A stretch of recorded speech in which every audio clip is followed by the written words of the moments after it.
UFC Abu Dhabi in 3 minutes. I really want to go to Ritter, but I'm going to go Whittaker by decision. He's way more experienced. He's fought better people. Ritter's striking is so rudimentary. And I really like the size advantage for Randy Ritter. I think that's going to be a problem for Robert Whittaker, but he's coming off of a camp for Khamzat Chimaev. I think he's going to be able to stuff the takedowns. I think he's going to be able to tag out Randy Ritter pretty easily.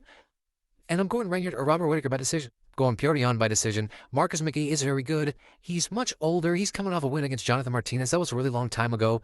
And he looked okay in that fight, but he started to kind of wilt and get his legs destroyed later in the rounds. Petr, as the kids say, has a very deep bag. And I just think Petr's better everywhere.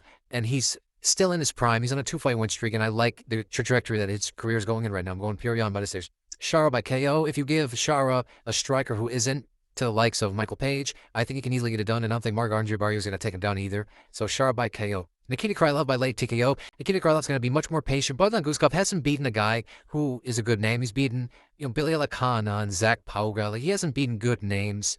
So I like Nikita Krylov here by KO. Maybe decision, but I'm going to go KO late.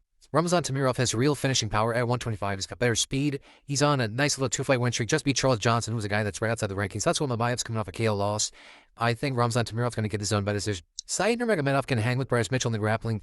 Said Nurmagomedov's going to be much faster. He's going to have more power. He's going to have way better striking, not even close. He's going to tag up Bryce Mitchell easily and win this by decision. Carlos Leal is a fucking monster. He's going to KO Muslim Salikov in the late first round, early second round. Davey Grant has done well early in his career, but he's pretty inactive now, and the last time he fought a good fighter, he lost by decision. I think the Blackshear is really underrated. I think he beat Mario Batista. He just had a great submission win. I'm going to Blackshear by round 3 submission. I know Ibo Aslan just got fraud checked, but Billy Alakana is just not good at all. Ibo Aslan's going to KO him in the first round. He's going to be improved after that Ion Kutalaba fight. Stephen Yen is pretty well-rounded and pretty decent on the feet. Muhammad Yahya, it's just not good. Got destroyed by Quay Fernandez, lost to Trevor Peek of all people. So I don't really like his chances in this. I used to think pretty highly of this guy, but I'm going Stephen Yen by decision, maybe even around 3 TKO. I just think he's got more power. He's got better striking. I like him on the ground as well. I'm going Stephen Yen. Matter of fact, by late TKO.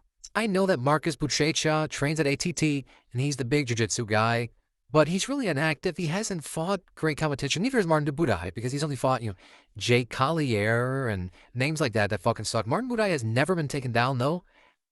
I don't think he's going to get taken down. I'm going to go Martin Budai by split decision. I think he's going to look really underwhelming. He's on a nice little 2-fight win streak, and he did lose to Shamil Gaziev, but he's been fighting the UFC for years. He's used to UFC competition. So I'm going to go Martin Budai by split decision.